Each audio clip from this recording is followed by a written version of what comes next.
మనతో పాటు అయితే ఎవరైతే ఉన్నారు అండ్ సో ఫస్ట్ వాళ్ళతో అయితే మాట్లాడారు. సో చెప్పండి, అసలు డిసేబుల్ పర్సన్ సైడ్ నుంచి మీరు మాట్లాడుతున్నారు, నేను అడ్వకేట్ మెంబర్ని అని చెప్పి. అండ్ ఫస్ట్ అసలు ఒకవేళ అలాంటిది ఏదైనా ఉందో ట్విట్టర్లో ఏదైతే ట్వీట్ చేశారో ఆ ట్వీట్ చేసిన దానికి మనం ఎలాంటి టైప్ ఆఫ్ కేసెస్ వేయొచ్చు?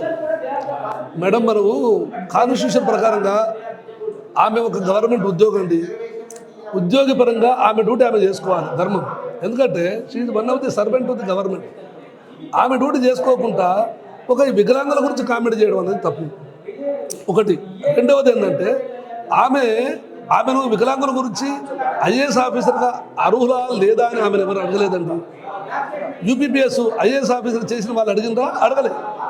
చట్టం చేసిన పార్లమెంట్ అడిగిందా? అడగలే. పోనీ వీళ్ళు ఐఏఎస్ ఆఫీసర్ల సంఘం అడిగిందా? అడగలే. ఆమె ఏమన్నా ఎంపీనా? కాదు. క్యాబినెట్ మినిస్టరా? కాదు. ఈమెను ఎవరు అడ్వైజ్ అడగనప్పుడు ఈమె వికలాంగుల గురించి మాట్లాడడం అనేది సమంజసం కాదు. మేము ఇప్పుడు ఆమెకు చట్ట ప్రకారంగా కాన్స్టిట్యూషన్ ప్రకారంగా నేను పేపర్ న్యూస్ ప్రకారంగా ఆమె మీద హైకోర్టులో కేసు వేయచ్చు. కాన్స్టిట్యూషన్ ప్రకారంగా 11(1) సెక్షన్ల ప్రకారంగా పౌర హక్కుల సంఘం ప్రకారంగా పౌర హక్కుల కాన్స్టిట్యూషన్లో ప్రొవైడ్ చేసినటువంటి పౌర హక్కులు ఆ హక్కుల గురించి ఆమెను మనం హైకోర్టులో కేసు వేయచ్చు ఆమె మీద.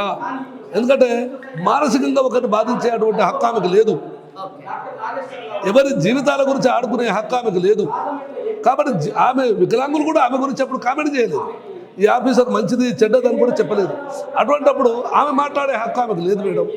కాబట్టి ఆమె మీద చట్ట ప్రకారంగా కాన్స్టిట్యూషన్ ప్రకారంగా ఆమె మానవతా దృక్పథంగా ఆమె మీద చట్టం కేసు వేయచ్చు. ఆమె కనుక 2 రోజుల్లో కనుక క్షమాపణ చెప్పకపోతే ఆమె మీద చట్టం కంపల్సరీ మేము మాత్రం కేసు వేస్తాము, కోర్టులో పిలిపిస్తాం ఆమెను. ఇది పరిస్థితి.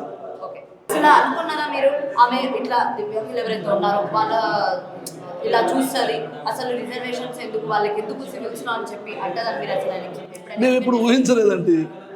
మేము ఎప్పుడు ఊహించలే. ఆమె హైదరాబాద్లో ప్రస్తావన జాయింట్ కలెక్టర్గా చేసింది. ఆ రోజు నుంచి మొన్న 10 సంవత్సరాల వరకు కేసీఆర్ దగ్గర కూడా పనిచేశారు. అప్పటి వరకు కూడా కామెంట్ చేయలేదు.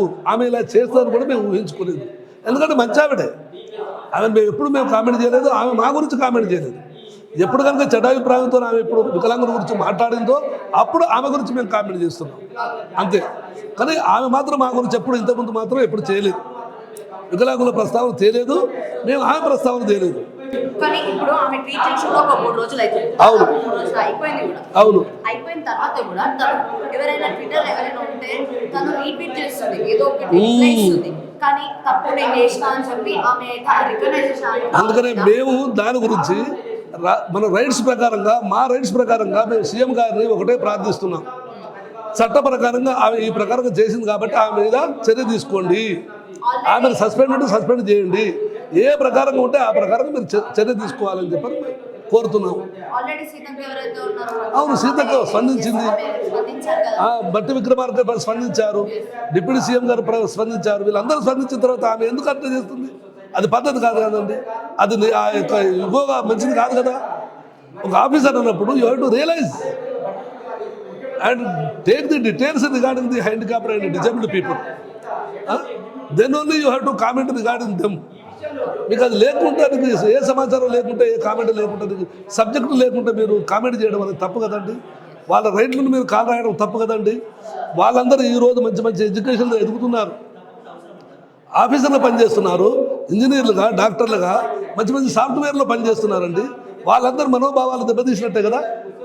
కాబట్టి సమంజసం కాదు. దీని గురించే ఆమె కంపల్సరీ 2 రోజుల్లో క్షమాపణ చెప్పాలి. లేని ఎడల మేము కేసులు నమోదు చేయబోతున్నాము. అలాగే సీఎం గారు కూడా ప్రాధేయపడుతున్నాము, ఆమెపై కఠినమైనటువంటి చర్య తీసుకోండి, చట్ట ప్రకారంగా చర్య తీసుకోండి అని చెప్పని మేము కోరుతున్నాము. This is